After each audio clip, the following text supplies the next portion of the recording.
Ever walked into a building and just felt lost?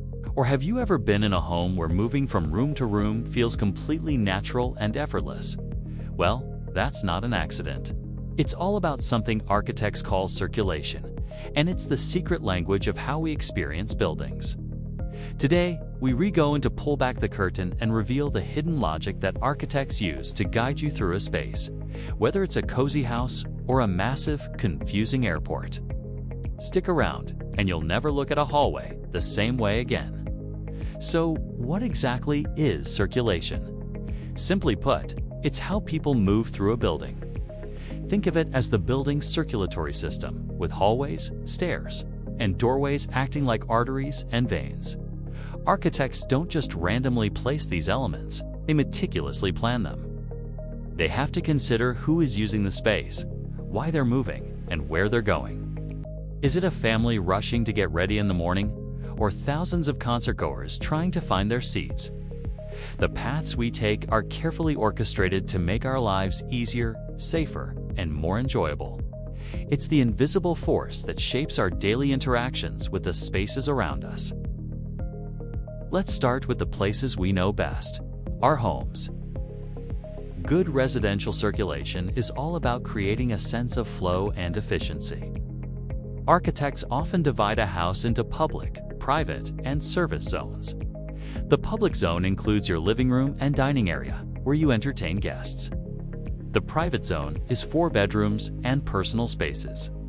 The service zone is the kitchen, laundry room, and garage. The magic happens when these zones are connected logically. You wouldn't want guests to walk through a bedroom to get to the dining room, right? A well-designed home keeps these paths separate but connected, creating a layout that feels intuitive and comfortable, almost like the house understands your daily routine. Now, let's scale up to public buildings like museums, offices, or shopping malls. Here, the challenge is much bigger. Architects have to guide large numbers of people, often strangers, through unfamiliar spaces. They use a whole toolbox of tricks to do this. Think about clear lines of sight. When you can see your destination from far away, you naturally know where to go. They use landmarks, like a central staircase, a unique sculpture, or a large atrium, to help you orient yourself. Even lighting and materials play a role.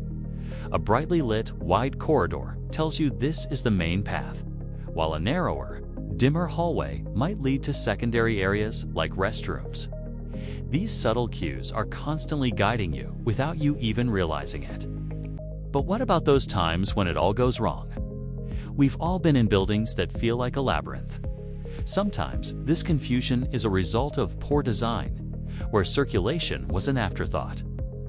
Maybe the building was renovated multiple times, creating a patchwork of confusing corridors. Other times, believe it or not, the confusion is intentional. Think about a casino floor. The winding paths, lack of windows, and constant visual stimulation are designed to keep you disoriented and inside, moving from one machine to the next. Similarly, some retail stores create deliberately meandering paths to maximize your exposure to products, encouraging impulse buys along the way. It's a fascinating example of how circulation design can be used to influence our behavior. So, the next time you walk into a building, take a moment to think like an architect. Look at the paths laid out before you. Are they clear and direct, or winding and confusing? Notice the landmarks, the lighting, and the width of the hallways. You're now in on the secret. You can see the hidden logic that dictates your movement and shapes your experience. Understanding circulation is like learning the grammar of architecture. It helps you read the story that a building is trying to tell. It's the difference between a space that works with you and one that works against you. Thanks for joining me on this deep dive into architectural circulation. If you found this interesting, hit that like button and subscribe for more insights into the world of design. Let me know in the comments about the most confusing building you've ever been in. See you in the next one.